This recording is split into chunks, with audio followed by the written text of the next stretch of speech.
back to Almost There. Today's episode is brought to you by Umius Creative. We help founders and organizations solve disconnected systems and repetitive tasks to achieve streamlined marketing operations and eliminate the manual work that bogs teams and organizations down.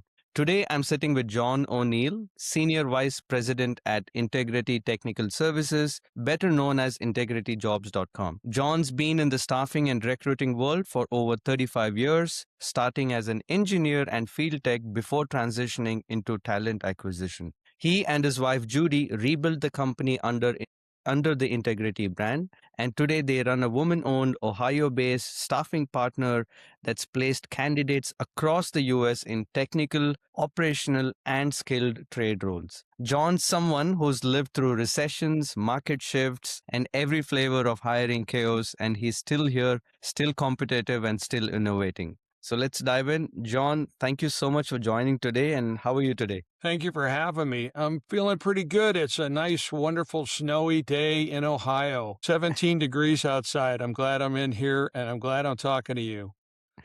So, Perfect. anyway, how can I start out to help you find out a little bit more about me? Yes. So John, so here's how I'd love to structure this. We'll keep it super simple. First, I want to hear the origin story, how you went from engineering to staffing, how you and Judy rebuilt under integrity, and what that journey looked like. Then we'll talk about what you're seeing right now in the industry, the current state of the market, what's working, what's broken, and where the industry is headed. And finally, we'll look forward where you're taking the business and what you're building next and what needs to change for you to get there. Is that cool with you? Yeah, that's great. I'll just start out by saying that any person can be successful if they put their mind to it. It's just how much effort and how much sacrifice do you want to put toward that. And so I'll start off by saying that when I was 11 years old, my father died, and my mother could barely make the house payment. And it was my sister, myself, my mom. So my sister went out and got a job, and I got a paper route. And so we contributed to helping us keep our house. And then from there, when I turned 14, I got a work permit and started working at various different fast food restaurants, and I started working 70 hours a week when I was 14. And I did that all the way through high school and beyond. And people ask me, well, how did you work 70 hours a week? Well, I kind of gave up a little bit of my education in order to do that. So just as a reference, I missed 180 days of my first 4 years, my 4 years going to high school. So if you count that up, that's quite a bit of time off. So I sacrificed some of my education in order to keep a roof over my family's head and so on and so forth. So anyway, so I turned 18, went to tech school, started to go to Akron University over here in Ohio, and engineering related courses. I ended up, my first job was working for the Ohio Turnpike Commission and as a field service tech. I did that for about 5 years. And then after that, I landed an engineering role with Diebold Incorporated in Canton, Ohio. And I worked there for about 10 years plus, and there was a downturn in business, and Diebold had some massive layoffs in the 80s, and they caught up to my group, and so I became available. So I wasn't exactly sure what I was going to do with my life, and interviewed with a lot of engineering-type staffing companies, and I had 6 offers on the table. I really wasn't sure what I was going to do. I was kind of pigeonholed into reliability engineering, and I had a few offers for director of engineering, manager, quality departments, and so on and so forth. And wasn't sure I wanted to get back into that. And so I approached one of the staffing companies that I had worked with, a lot of contractors at Diebold, and that outfit reached out to me and we talked, and I made a suggestion that, maybe I would try sales and recruiting if they would allow me to do that. And if it worked out, of course, I would stay with them. And if it did not, then perhaps I'd find my own engineering job through my own efforts, working for them, and therefore they get paid. So anyway, one thing led to another. I turned down all 6 offers. I ended up working for that particular national staffing firm. They had never hired an engineering person to do sales and recruiting, which I found pretty strange, but nonetheless, Within about 7, 8 months, I went from 0 to $4 million in sales, and that made me the number one salesperson in that particular organization throughout the United States. They had 2,000 offices at that time. So anyway, one of the good things about that, as I was successful doing that, the bad part was that that particular outfit wanted me to take over the management of that particular Cleveland office, and I did not really want to fire the people that who had hired me. Loyalty is a big thing as part of integrity, and so anyway, I decided not to do that. The upper management of that corporation decided to terminate the two folks that hired me, and then they came to me and said that I was all done, and that was okay. So I got home and I called the two people that who had hired me, and we started a company almost the very next day. We weren't allowed to compete against the that particular national staffing firm, so we had to start from scratch. Anyway, within a year, I had another $2 million in sales, and my two partners were doing pretty well. Unfortunately, they both became ill and passed away. And in 1996, I wasn't really sure what I was going to do without my two partners. They had tons of experience in running a business. And so I went to my wife, Judy, and I said, well, you have a choice. I can go back in engineering, or we can try to limp along and try to figure out how to make this business work. And she had a accounting background, and basically I had to rely on her, and one thing led to another. And after all of these years, she knows more about the company than I do on the financial part of it, and she's a smart cookie. Anyway, I feel blessed to have had her because I'm not exactly sure how I would have been able to manage it without her.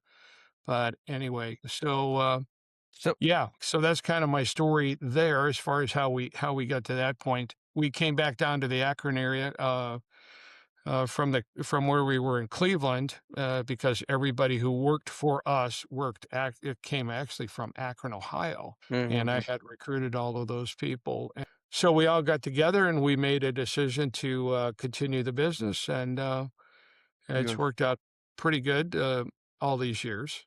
Beautiful. So John, so since you and Judy kind of rebuilt the company under the Integrity brand after relocating to Akron, what did you think? Well, if you could share, what did you think was broken in the model that made you say we need to start fresh? You saw something that was not working in the industry. So what is that you thought that it's broken and you wanted to do differently? I don't know if it was actually broken, Mm-hmm. but the former model, a business model that I worked under that national staffing firm was pretty much dog eat dog, Mm-hmm. and you would be a salesperson and also be a recruiter at the same time. That was okay, and I learned a lot by doing that. But you have to be self-reliant, and if you're self-reliant working for that company, that particular company, or any staffing firm, you might as well just do it on your own. And so my conclusion was, if I'm going to start my own company, I'm going to treat people the way I want to be treated. Mm-hmm. I'm not just a number. Mm-hmm.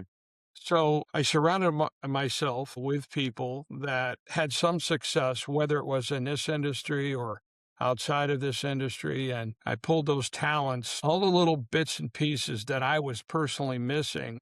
I pulled those talents in from other people that we had hired over the years. And it's a great way to become successful quicker if you can rely on other people that have some experience, either dealing with companies, dealing with problems, financial information or whatever. You need to bring that all in, and that helps fortify your foundation, because if you have a weak foundation, your house is going to fall down. So you have to have a strong foundation before you can, start building upwards. Absolutely. So anyway, in our company, we pretty much share the wealth. If we Mhm. do well as a company, everybody shares in the good times. Everybody also shares in the bad times. And it's worked itself out. Most of my staff, up until recently, we've had a couple of guys retire, have been with me for over 30 years. Mm. So right now, I still have two guys that have been with us for 30 plus years, and the rest of the guys, I think, average about 15 years. So That's pretty unusual in our industry. Mhm. You know, a lot of Sure. companies are revolving doors kind of Mhm. things. Anyway, stability is kind of the key. And, if I leave the office or go on vacation, I know that the rest of the staff will pick up the pieces if they happen to go away. I mean, I have no problem calling customers, recruiting people, handling issues. It's not a big deal. I've done it for close to 40 years now. And, the only bad part about getting older is that will miss out on the opportunity. I know this sounds kind of strange, to help other people find gainful employment. And Yeah. that's the driving factor. As I've gotten older, it's not so much about how much money can I make or that kind of thing. It's about, just personally helping somebody out that really and truly needs a job, and it's going to change their entire life. And that's what we're all about. We're all about trying to help people improve themselves. And Mm. it's worked out very well for us.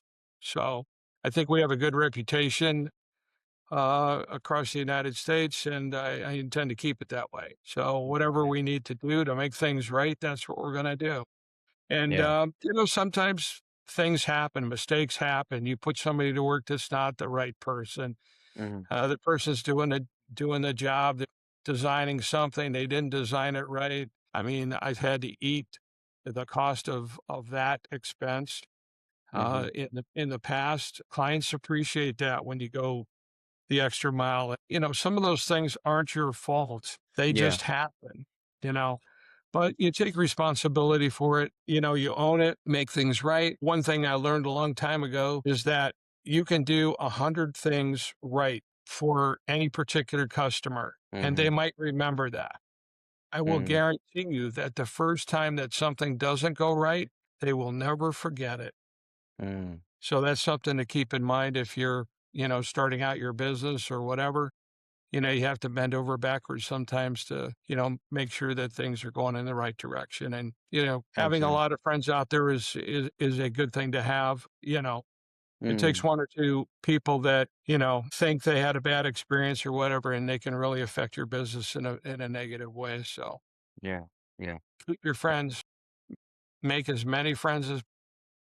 Absolutely, absolutely. And John, so you've talked publicly about doing things with integrity time and again and taking it personally when outcomes don't work. Where does that standard come from? Was there a placement early on that didn't go well and shaped how you operate now? Can you talk on the integrity part because you've No, talked about this multiple. it's not that kind of a thing. I mean, yeah, we've had negative experiences here and there. Mhm. But, we probably have placed about 10,000 people or Mm. more. I lost track a number of years ago, so not really 100% sure. You are going to have one, two, a handful of people that don't work out, and you have to, fix the situation or remedy it, find a remedy for it. But Mhm. actually, the way I was brought up, my dad came from a very strict family when he was a child, and uh, he raised us pretty much in the same venue. I won't say that he was a he was a very loving father, but Mhm. he liked excellence, Mhm. and he expected excellence, and he expected you always to do the right thing. My mom Mhm. was the same way. Mhm. Unfortunately, both of them have passed away, and Mhm. so now, and my sister, of course.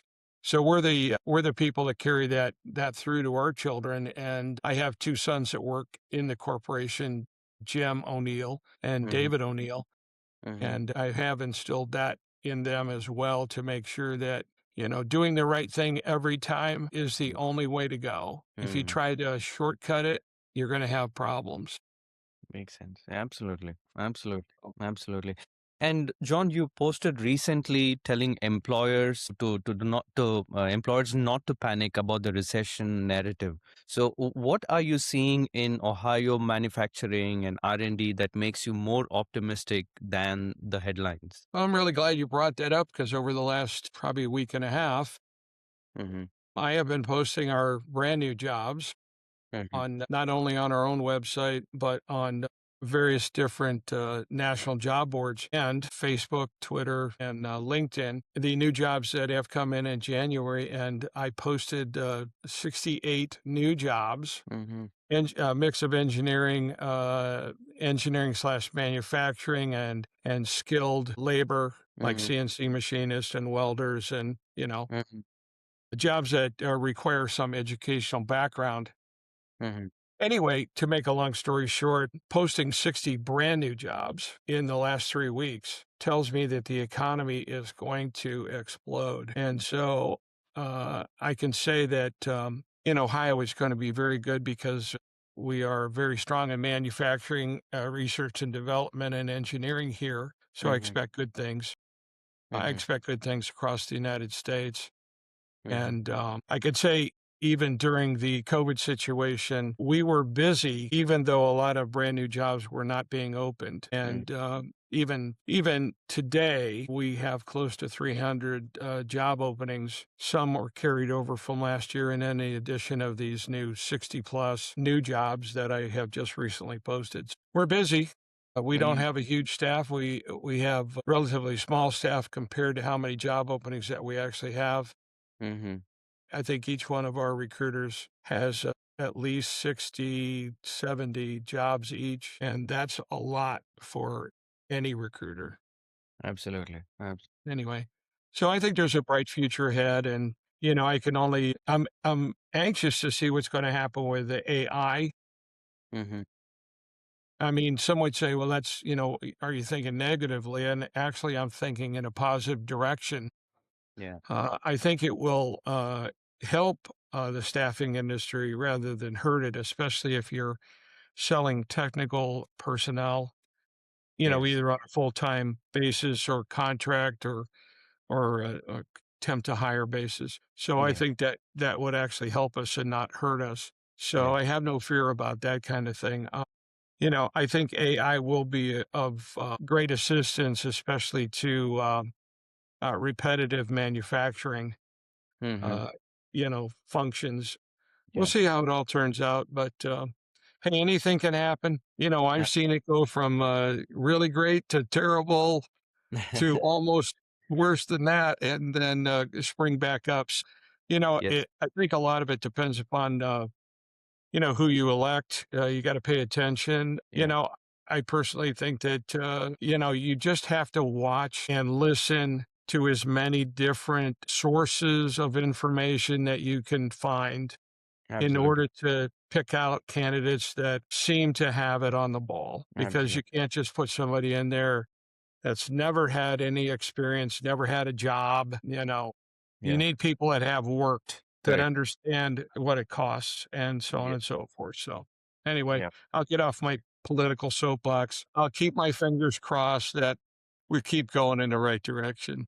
Absolutely, absolutely. And anchoring on your experience, John, so you've have about after 35 years, what do you think is the biggest shift in how companies hire that most people still don't understand? I think companies sometimes, human Mhm. resources people and upper management in some of these larger corporations still think that this is the 1980s, 1990s, and that there are people just laying around that are available. I did check in the state of Ohio the other day. There were like 250,000 people that were unemployed. Hmm. I hope that's right.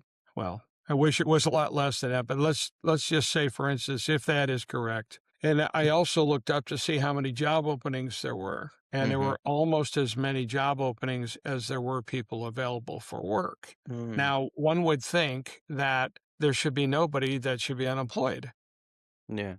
because the numbers match up.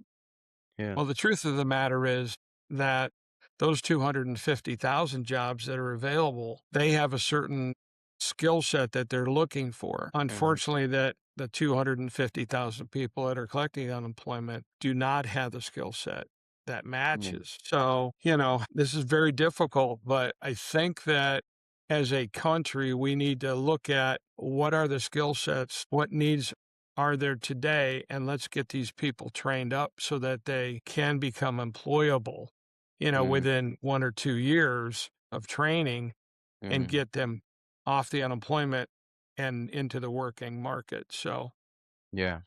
that's, I Yeah. think No. that's a big change. Yeah. Absolutely.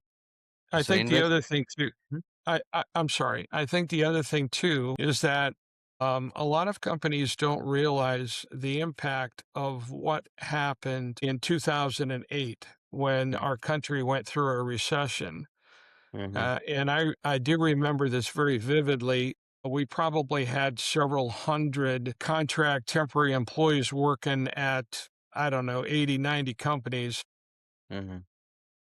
And within about a week to 2 weeks, that number went almost down to zero. So all these contract people were out of work. We couldn't find them a job because there were no jobs to be had. And Mhm.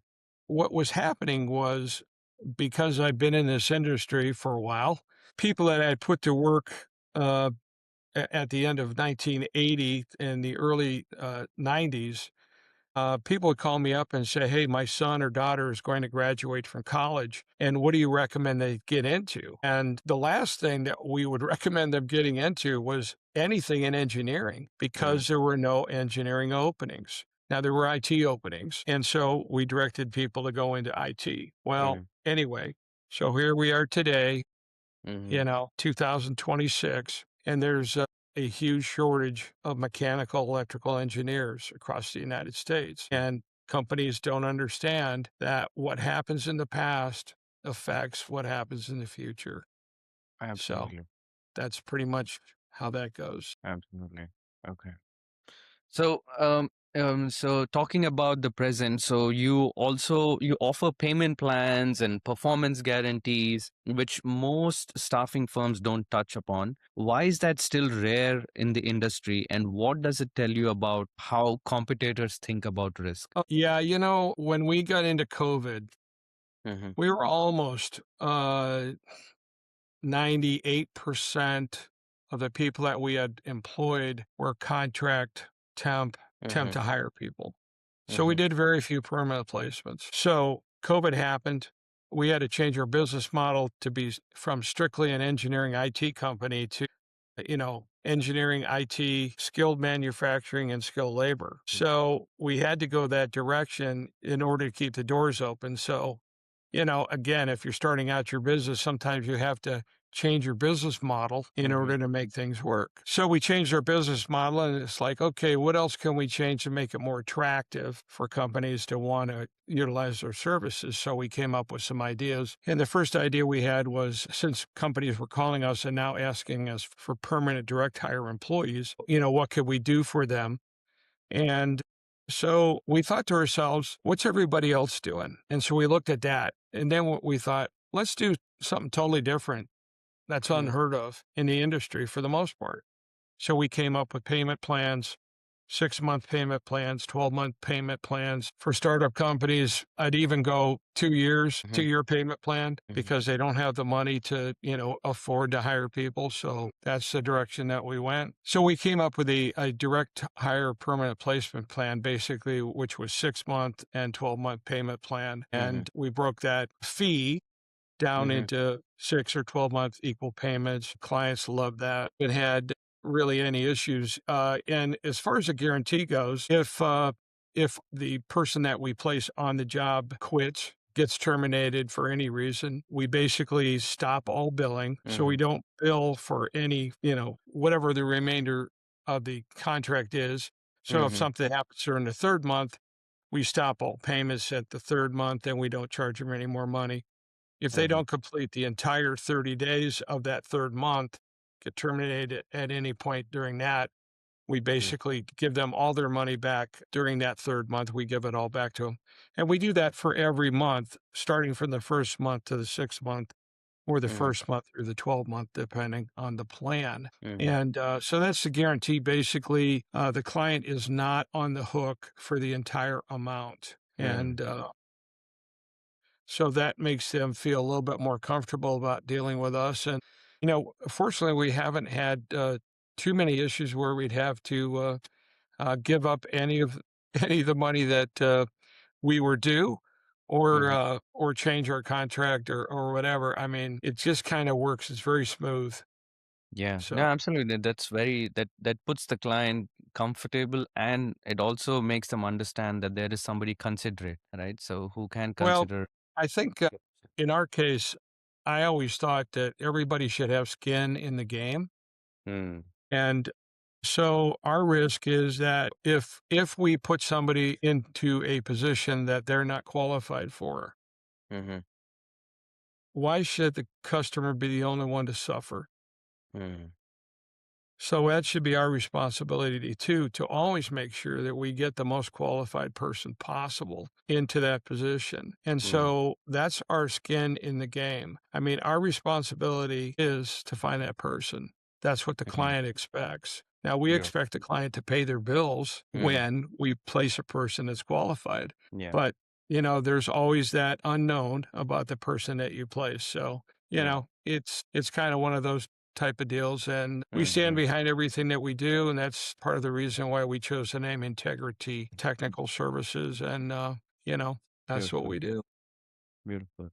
So, and John, you handle direct hire, temp to hire, and contract placements across multiple verticals: engineering, IT, skilled trades, office support. How do you keep the operational side from turning into chaos when you're juggling with many candidate pipelines? Now you're making me laugh now. Well, I have to tell you that, when a client calls you up and they say, "Hey, I know that you supply engineering people, but we really need a secretary or an admin Admin, yeah. or whatever." Mm-hmm. I mean, you will bend over backwards if you want to retain that client and you Yes. will try to find whatever they need. And even though our particular database has 1.8 million resumes in it, Mm-hmm. which is pretty huge, Yes, absolutely. 1.8 million. That's big. that's quite a few. And we do have our other sources, for resumes all Mm, across the United States. But you just do anything you can to try to make the customer happy. Now, does it mm, always work out? No, it doesn't always work out. We're not perfect. We mm-hmm. don't claim to be perfect. I it's pretty crazy business. I mean, I've had engineering companies call me up on a Friday night at 5:30. A lot of people have my personal cell number. Call me up at home and tell me that they need to have 5 or 10 mechanical, electrical engineers or whatever show up to work on Monday morning at their facility. And so I will gather up one or two of our staff and we will come in on the weekend and we will recruit and we will Mm-hmm. make that happen for that client. Now, Wow. it's not the most comfortable thing for us.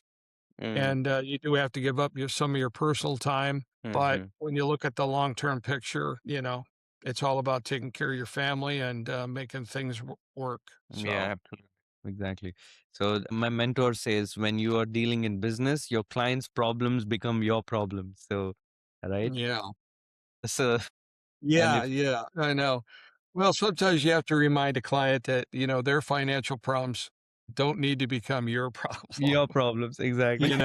You kind of have to work your way around that. But Yes. anyway, uh, I guess the only thing I could probably say about that is that you need to keep your eye on your receivables and don't Mm-hmm. let things get too out of hand. Mm-hmm. Good intentions are one thing, but paying the bills are another. Absolutely. Absolutely. I'm really happy to say that none of our employees, none of our contract people, none of our temporary folks have ever missed a paycheck. We've taken care of them, whether or not the client ended up paying us or not. So, I mean, that's what you do in order to keep your reputation. Absolutely. So, and John, you mentioned you're coming out with a few new things recently. When you're trying to roll out something new internally, where do you think the bottlenecks usually hit? Is it team adoption, system limitations, or something else? Well, it's kind of funny. It's two things. One, financially, when you do anything, whether you're creating a new website or, even conducting a major job fair, I mean, Hmm. it takes quite a bit of money to make these things happen. Or Absolutely. maybe you're going to produce some commercials for TV that we have done here recently, or whatever. First of Hmm. all, it's a financial consideration. And the Hmm. second thing is the technology keeps changing. Hmm. sometimes the rules for technology are about how you become found on the internet. Those rules keep changing. And when they change, it costs your company money because you have to Yes. figure out, are we going in SEO or, what direction do we need to improve that? What do they want? They want more visual pictures on your website. They want Mhm. maps on your website. I'm waiting for them to ask me for a blood test for my website. I don't know. Sometimes it just gets really, really crazy. So sometimes these organizations, internet companies, they want to produce the fastest, best service, but some of the changes that they put in, they don't give you any heads up whatsoever. And, you can get lost on the internet. All of a sudden you're number one, and the very next day you're number 150 and you Yeah. can't be found on the internet. So these are things to be aware of. And so my job has changed quite a bit where I am more focused today on the marketing aspect of our company rather than doing sales and recruiting.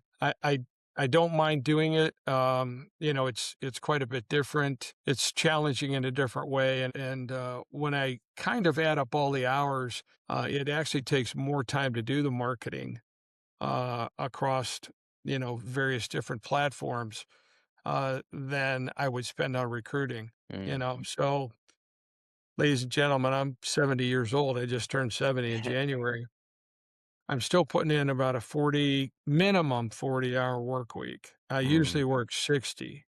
Now, when I turned 65, I changed it from 100 hours a week to 60 hours a week. Mm. So, and I've always worked 100 hours a week ever Wow. since, I got into this business. So, anyway, again, you sacrifice different things for different gains or different goals that you have. Believe me, I do value my free time.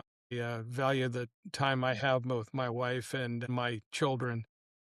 Mhm. So those are important things. You should never lose sight of that. It's not all about business all the time, every Yes. day. You should try to figure out a work-life balance. And, Yes. I guess I'm fortunate that my wife understands the business and she understands the commitment that we put into making it successful and keeping it that way. So. Yes. Absolutely. Beautiful. So John, if I may ask, what's the most repetitive task in your business that you wish just didn't exist? The thing that eats time but doesn't move the needle. Well, I would say we probably have about 10 to 15,000 companies in Ohio alone that we call. Mm-hmm. So our salespeople are constantly on the phone Mm-hmm. and try to reach out to companies. The requirement for each of the salespeople is I don't have too many requirements in my company as far as the effort that they put in. But all companies have to be called at least 2 to 4 times a year, Mm. depending upon, what they do and how big they are and so on and so on. So when you think about the number of phone calls that have to be made to maintain your presence and gain their trust and Mm-hmm. get the job openings that they are having trouble filling, those are kind of repetitive tasks. It can be draining sometimes. And, for every 100 phone calls that you make, you might get one or two yeses.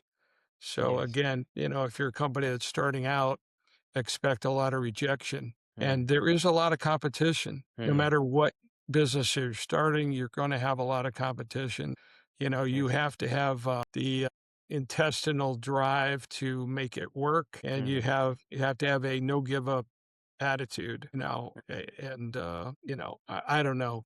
At the end of my life, and I know that we're heading toward that direction one day. I hope that on my tombstone it says he tried. He wasn't always successful, but he stuck with it, Beautiful. right? I mean, Yeah. Yeah. Yeah, exactly. Sometimes that's what even my mentor says. Don't worry about the result.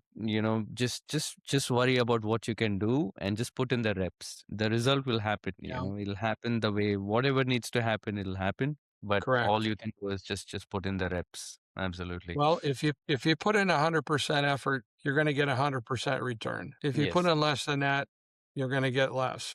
Always, you're Yeah. going to get less. Yes. You know, my father told me a long time ago, he said, if you do the job right the first time, you don't have to do it a second time anyway. Absolutely. Absolutely. So, John, between candidate tracking, client updates, job posting, and placement documentation, how much of your team's week is spent on administrative follow up versus actual recruiting conversations, you feel? Man. It's a lot. You know, administration part, I'm fortunate to have Judy because my wife Judy, because Mm-hmm. she takes care of most of all of that paperwork. As far as job posting, we have one person that posts all the jobs, and that is a dedicated position. My job's a little bit different. My job is 100% marketing, which I also do some job posting, but not the job posting that one of our people does. Mm-hmm. Just re-upping the jobs on the internet, refreshing them, verifying that they're still available, that they are Mm-hmm. real jobs and things like that. As far as the recruiters, they're doing at least a 40-hour week, and the salespeople, obviously 40 hours a week. And, you know, Mm-hmm. when push comes to shove and we have a client that needs more attention than normal, I mean, I have had our people work 6 and 7 days a week, and I will be right there, right beside them. And if I'm going to have somebody work extra hours on a Mm-hmm. project, I will be right there because that's what my job is. Absolutely. Makes sense, John. And so since you mentioned about how closely you work with your people. So when you're training someone new on your team, what's that one thing that they consistently underestimate about staffing work until, they've been working with you for 6 months? I think the one thing that most salespeople are surprised about is how much effort it takes to get Mm, one job order. mm, I think that's the number one thing. As far as recruiters, I think for recruiters, the thing that surprises them the most is how hard it is to find the right person with the right background that doesn't have all sorts of baggage, negative baggage. mm, And what I mean by that is, our job is to recruit people, all kinds of people for all types of jobs. And you definitely run into some interesting characters that have interesting histories. And yeah, sometimes it's pretty sad because you will find the perfect candidate and mm, they have a police record 10 mhm, miles long. And mm, it makes it very, very difficult to try to figure out, is this person, have they learned their lesson? Are they going to be a good person? And then try to convince the client to maybe take a chance. And, this can be a very difficult situation. I normally handle those situations, mhm,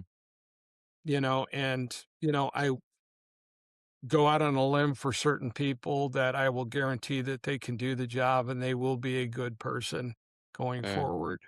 mm. That hasn't always worked out, Okay. but I think everybody deserves a chance at a new start. Yes. So, we will do the best we can and try to make that happen, but we don't control who gets hired. We can Mm, only make the recommendation based on their capabilities, and mhm, that's pretty much all we can do. And then in the end, it's up to the client if they decide to hire somebody that is maybe has a sketchy history. mhm, We'll pretty much do what they want to do as far mm. as getting them set up and getting them hired and so on and so on. But,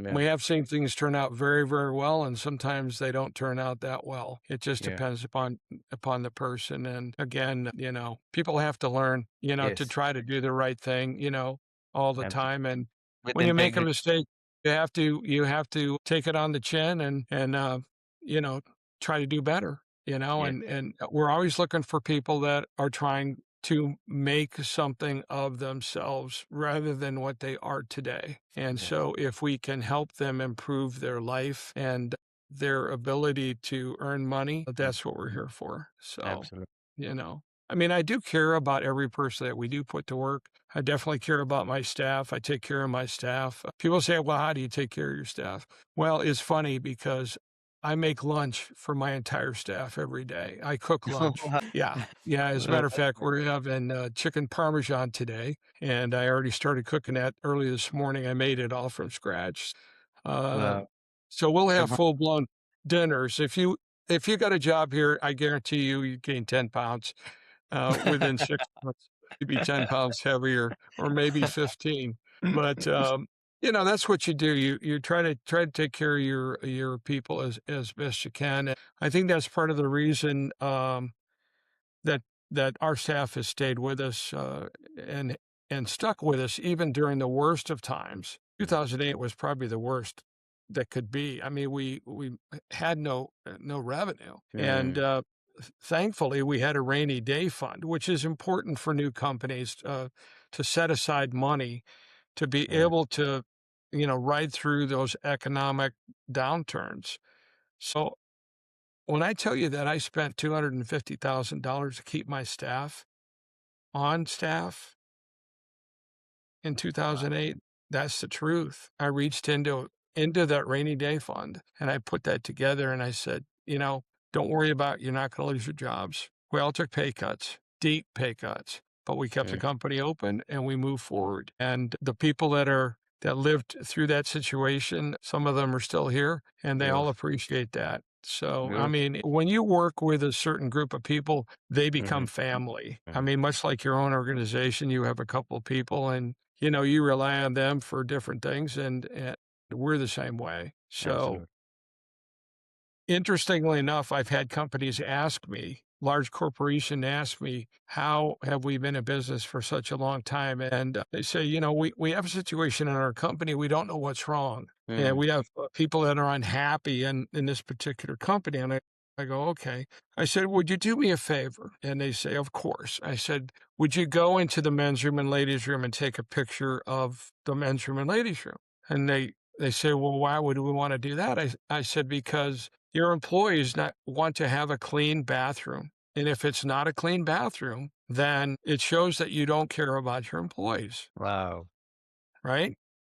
And Beautiful. I said the second thing is, tell me how often that you have birthday parties or that you Mm. throw lunch for all your employees. Mm.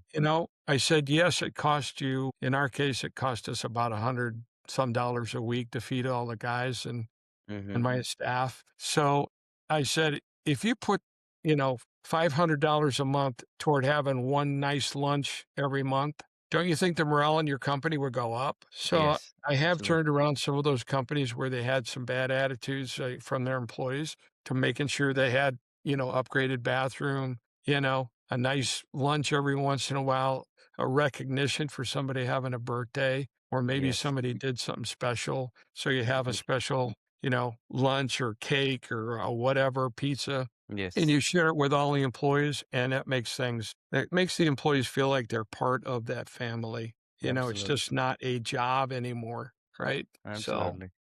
Yeah. anyway, Sorry. excuse me, you probably didn't expect any of that kind of stuff coming from this podcast, but you probably No, have that this enough information here to do 2 podcasts. No, actually, this is gold, John, because this is what actually matters. The things that those are not commonly spoken, but these are the things that actually matter, right? Because people have to understand people are the biggest asset of the companies, Right, right? And they have to invest in the asset for them to, otherwise I've seen that, and I've been on the other end as well. As an employee, people just look at employees as just as a transactional piece, right? Something that they're going correct. to use to make money or to gain their means, but they Right. often forget to invest in them, take care of them, because Yeah, in the end they are humans as well. They're not just here for salary.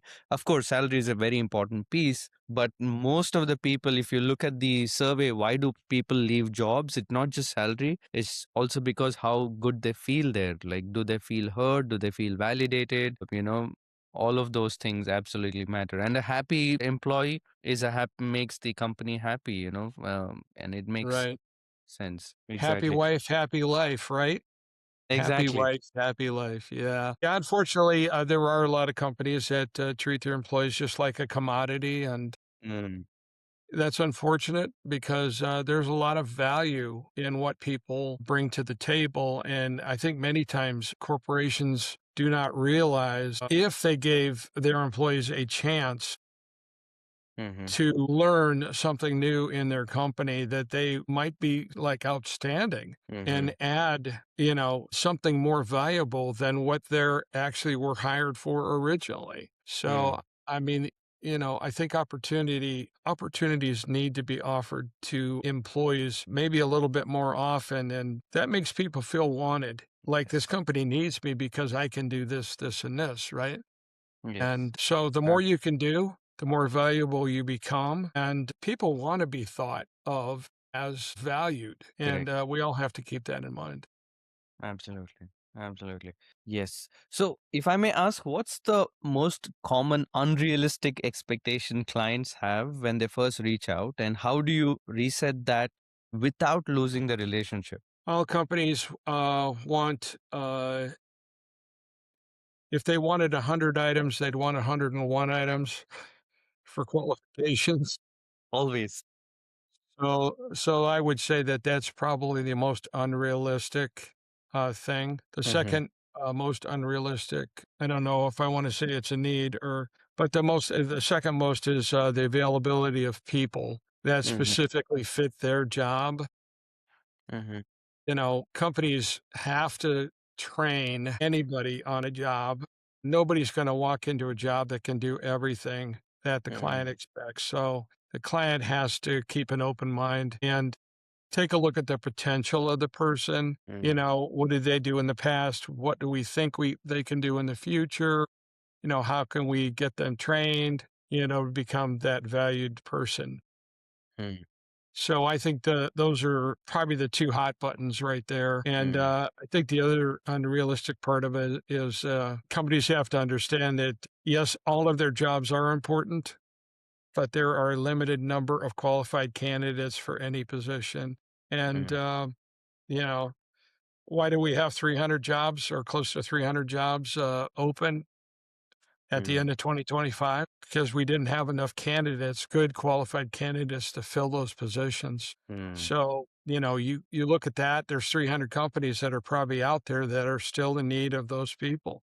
And we will keep working on those positions until we fill them Mm-hmm. or they completely go away. Yeah. Yeah. So talking about candidates, John, so you talk a lot about candidate professionalism, resume quality, interview prep, dressing for success. How much of your job is actually coaching candidates versus just making skills to job description? Coaching candidates, man. Well, things have changed a lot from when I first started in this industry. Mm-hmm. So, dressing for success, I think, was a lot more important back in the olden times. Mm-hmm. However, the day that you decide not to dress for success is the day that you needed to dress for success, You right? needed to. Right. Absolutely. So I can remember myself, I went in on an interview Mm-hmm. and this is early on, Mm-hmm. before I got my first job. I went on an interview and I did not have a white shirt. Mm-hmm. I had a suit, but I didn't have a white shirt. So I Uh-huh. had a paisley shirt. So it was white, but it had like red paisley, Mm-hmm. whatever decoration in it. And I went on this interview. I had a tie and everything. And I remember this person that interviewed me. He said, "Well, he goes, you have all the qualifications." He goes, "But obviously you don't know how to dress for success." And I really wanted that job. And I tell you what, I left that interview and I remember going to downtown Cleveland to the old Hallie's building. That store is closed many years ago. And Mm-hmm. I bought a white shirt and Mm-hmm. I remember I got it on sale because I had no money and I really needed that job. Mm-hmm. Anyway, so I ended up with a white shirt. I didn't get the job, but it was a lesson learned and it was a hard lesson to learn. So I can only say that if you are going to interview somewhere, depending upon what the job is, Mm-hmm. obviously, if it's a manufacturing job, you're not going to wear you know, a three-piece suit and a white shirt and a tie. But, if it's an engineering job or an IT job, you have to dress in a very professional manner and be professional. Yeah. So those are important. Writing resumes, I don't know, percentage wise, we see a lot of resumes that we have to coach people on. And Mm-hmm. by that, I mean is we don't help them invent anything that they haven't done because that's the kiss of death. If you Mm-hmm. put something on your resume that isn't right, obviously it will be found out. somewhere Mhm. down the road. But the one thing I can say about resumes is that, you put your name, address, phone number, email, Mhm. and education maybe second. After that, people Mhm. should get into the habit of putting a skill section in, a Mhm. skill section above their employment history. And basically, the skill section says all the things that you can do. So if you know AutoCAD, Mhm. you put down AutoCAD. If you know SolidWorks, you put down SolidWorks. You Mhm. make a couple of columns of, one or two words, test engineer, IT, software development, whatever. Anyway, you should take a look at those. You can go to our website. You can get some ideas about how to structure your resume. But Mhm. those are the resumes that are most successful. I would say that every time that we supply resumes that are structured in that particular manner, our success rate increases by at least 20-30%. Mhm. So I highly recommend people create resumes that go in that particular format. And the reason why I should explain this in the olden days, when I first started in this business in 1989, thereabouts, human resources people would spend all of 19 seconds on an entire resume. Mhm. 19 seconds to read your resume. Now, Okay. in those days, people would have 2, 3, 4 page resumes. Mhm. So today, people usually have a one, maybe two-page resume. HR people spend a maximum of 6 seconds now reading a resume. Mm. So, how much information can you glean off a resume in 6 seconds? In 6 seconds. Right? So the thing to do, knowing that the human resources person is not an engineer or Mhm. a technical person or an IT person or a manufacturing person or a skilled labor person, their knowledge of what you do is very limited, but they Mhm. have a cheat sheet that tells them if you see a person that has ABC on their resume, then put it in the good pile. And if you don't see ABC on the resume, then put it in the bad pile and throw it away. Mm. So the skills section contains all of the ABC information that the Mhm. human resources person can skim very quickly and then put in the good pile for some engineer or some IT person or whatever that can read your resume that knows more about the things that you are able to do. So Mm. that's the reason we suggest that you put the most important information at the top of your resume. So we call it a skills section. So Mm. that's my Makes sense. explanation there. So I hope Yeah, that makes. helped. Oh yes, absolutely. This will help somebody who's listening, probably prepping for a job, or you Oh, know, yeah. yeah. Right. This is very helpful. Very helpful. So moving ahead a little, John. So this section where we want to see where we want others to learn, but also like if you could share, where do you think that there's room for improvement as well, right? So you've survived multiple recessions, market shift, technology changes. What's the one capability you think that you need to build in next 12 to 24 months to stay competitive? Well, I think technology is definitely going to continue to move forward Mm-hmm. and it will change everything. Mm-hmm. The things that you and I are doing today are going to look like it took place 100 years ago. Mm-hmm. So I'm very optimistic about the future. What that will do to the employment of the majority of the people, I have no clue. I'm guessing it will become more technology oriented. The working hours might decrease Mm-hmm. for the general workforce.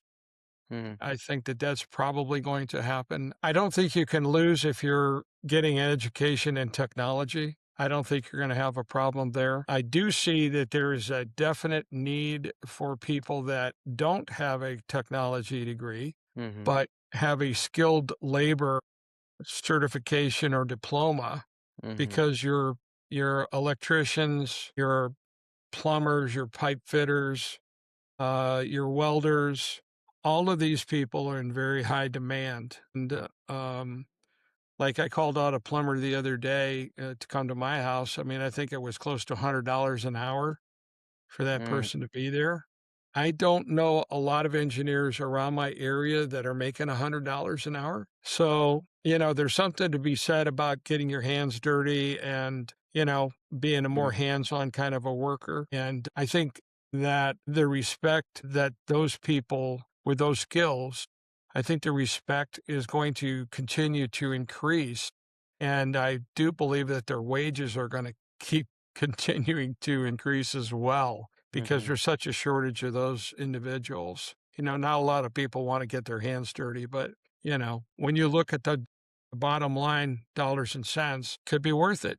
You Absolutely. know, I believe that it will be worth it. But in order to do all of that, of course, Mm, and get these people trained up to do all these things, I mean, we have to have schools. You have to have, you know, training facilities of one sort or another. And I do believe the local, state, and federal government are going to have to come together and work with different outfits to start creating these schools in every city because that's really what's going to be needed in the future. yes, absolutely. And if I may ask, what's that one capability that you think you or your organization needs to build in the next 12 to 24 months to stay competitive, you think, like you as a company, as an organization? Well, I think we just have to stay on top of the technology that's being brought out, which is Technology.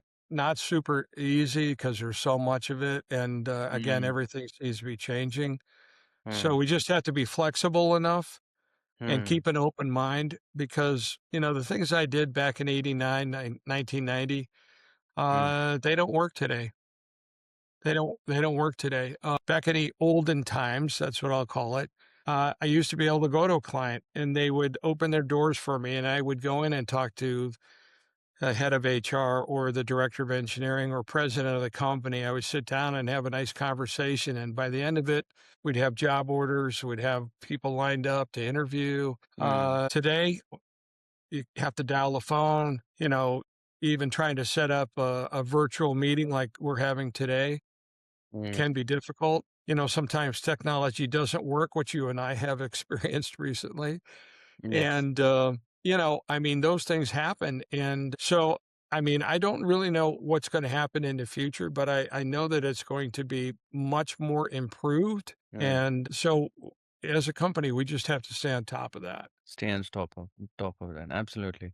Thank you Yep. so much. We're almost towards the end. So if you could, if I may ask, if you could rebuild one part of your business from scratch, knowing what you know now, what would you change and why? One thing in my business. Well, I think it goes back to hiring people that are complementary to your particular skill set and Mm, even reaching out more in the early days. Like I wish I would have reached out more in the early days to seek out people that had those little extra pieces that I was missing, mm, that would make you um, more of an expert. So again, for companies that are just starting out or ones that are existing, I mean, you really need to go find mentors that can help mm. you along the way. Yeah. And if you are lucky enough to retain them into your company, I highly suggest doing that.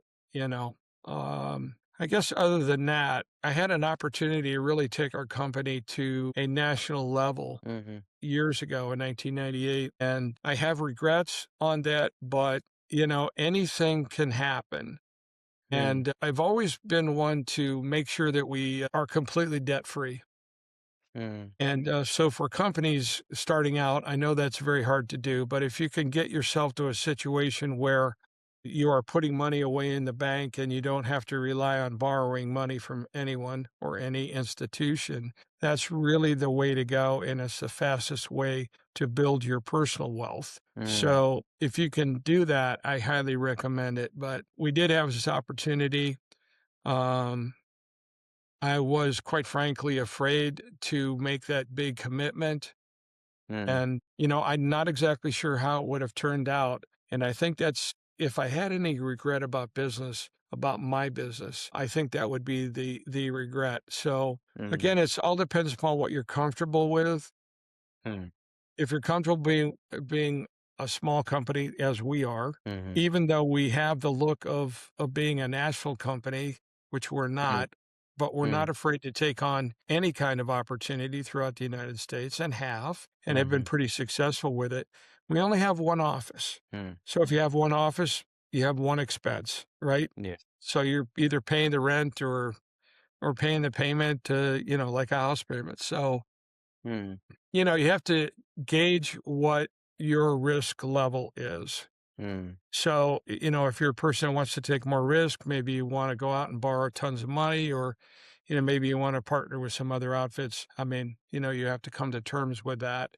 Um, mm, you know, I like being in control of what we do, mm, and I limit our risk by doing that. I can mm, control small things. I can't mm, control large things that happen across the United States. I wish I could, but mm. I can't. So Yes. that's what I would say. Beautiful. If I may ask, Alma, so when you look at where integrity jobs is today, I'm sure it's a big feat, right? You've come a very long way, and so versus that we always have big goals as well, right? Versus where you want it to be in 3 years, let's say 3 to 5 years. What's the gap that needs closing first? You feel from where it Uh, is now to where you want it to be in 5 years. well, I'm fortunate enough to have two of my four sons work here, and Mm, they're both very good recruiters and decent salespeople. They prefer recruiting, I think, rather than sales because mm, they're very personal people, and they like conversing with candidates and finding out all the details. Their particular job is not only to find out technically are they qualified, and their work history and the rest of that, but on the personal end, is this person married? If they are married, how many children do they have if they have children? mm, What are their wants? What are their needs? What are their problems? And, that helps us figure out which companies to maybe submit that person's resume to and that kind of thing. mm, Getting back to, what's going to happen in the next 3 to 5 years, I'm going to start working a lot less. And my mm. boys, my Mm, sons, mm, are more than capable of running the business. So my wife and I are going to slowly back ourselves out of this. mm, And so the expectation is that they will pick up the pieces and they will make their own way. And mm, I'll be there to make suggestions. I will still work, but mm. they'll be in control of it and they can tell me what to do instead of me telling them what to do, Yes, if that makes any sense. So abs that's kind of my transition out of the company. But anyway, yes, I think if they stick to it to always maintain integrity in their company, always do the right thing or try to do the right thing, mm, then they'll be in good shape. And I think the future could be very bright for them. We'll see what happens. absolutely. No, I think a true leader is somebody who makes others leaders. So I think that was beautiful that you mentioned that it's now time to make others leaders, and one can only learn to lead if they're led to learn. So I think That's I think correct. that's That's correct. Yeah. I made plenty of mistakes. You only learn by making mistakes. And, yes, you can coach people, but sometimes you just have to let them make the mistake. yes, And, we're fortunate in our industry that even when you make a mistake or things go in the wrong direction, there's always the option of trying to find a way to fix it. mm, So, it doesn't always happen, but, there's an option there that you can try. And, it takes all parties to come together to make things work. And, I've been fortunate in our company that our staff really is our extended family. And we mm, all know what to do and how to do it to try to mm, make good outcomes for the mm, candidates that we try to place and the employers that we have out there. So mm. that is the most important thing, is to try to have a good outcome on every situation. So John, you've mentioned earlier that you would love to have people with a little more expertise, let's say on marketing, and you want to reduce the workload, right? Is yeah, so that the business is taking care of itself. So the last question I have for you is, if you look at business today, because and it clearly shows that you've invested in values of your company and you've invested in the people of your company, right?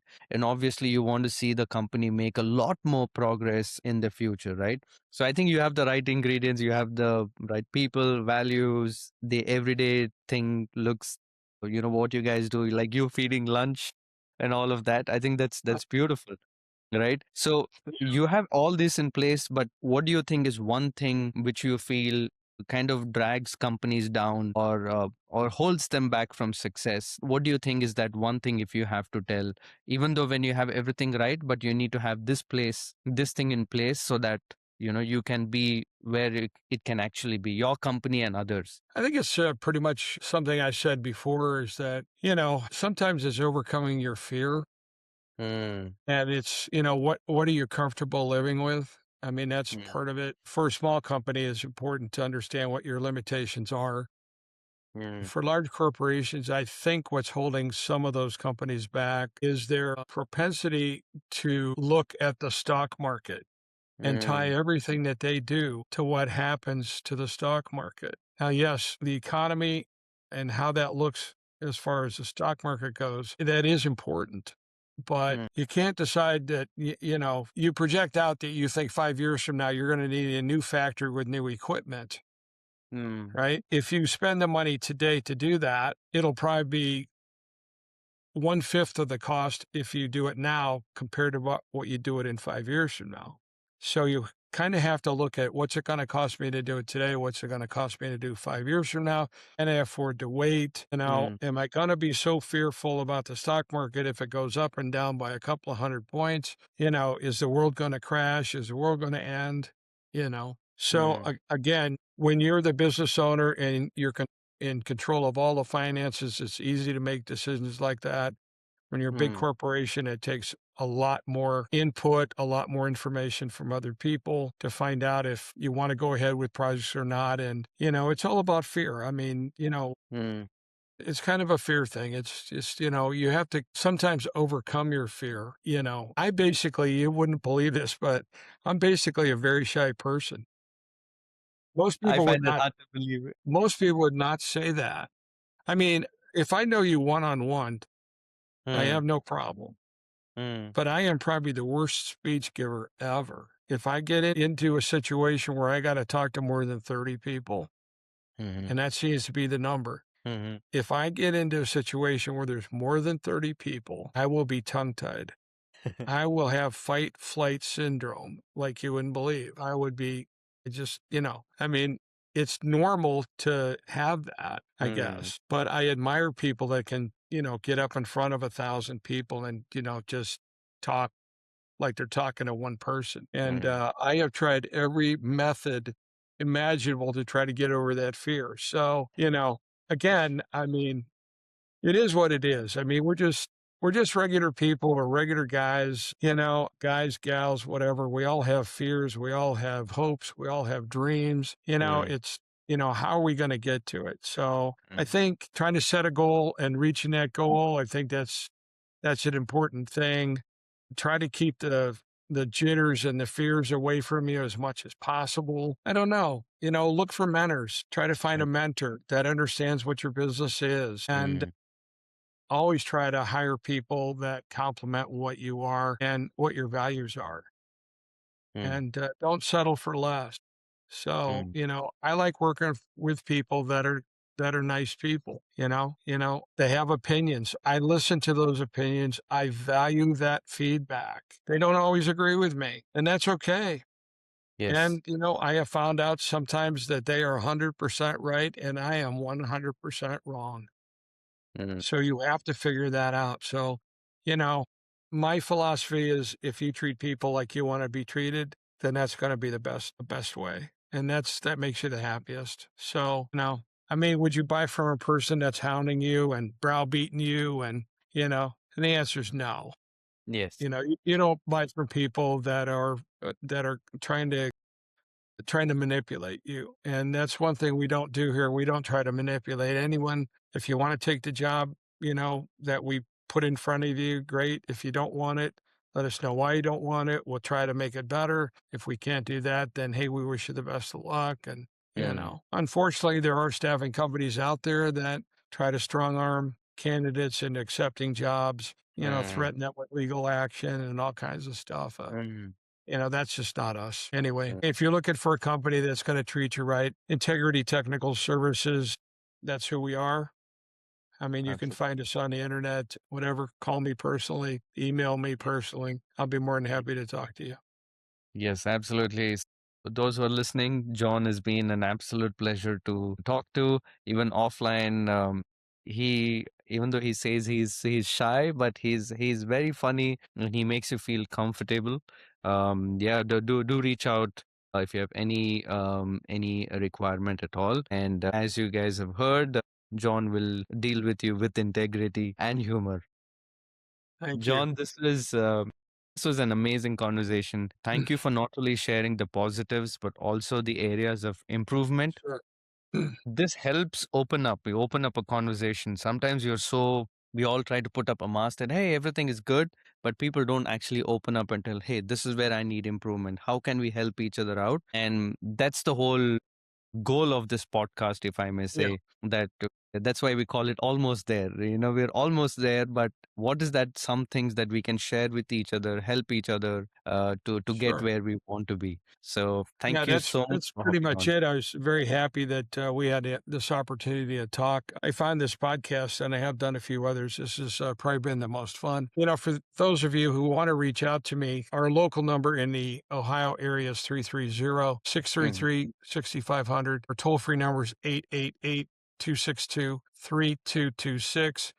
Our website's www.integrityjobs.com. And my email is O'Neill, Oneil, at integrityjobs.com. And I'd love to be able to talk with you and see if we could help you, whether you're candidate looking or your employer who is looking for candidates. I thank you very Yes. much. Thank you so much. And we will make sure that we'll put all these details in the description below as well so that you guys can easily get in touch. Thank you so much, John. Perfect. Thanks.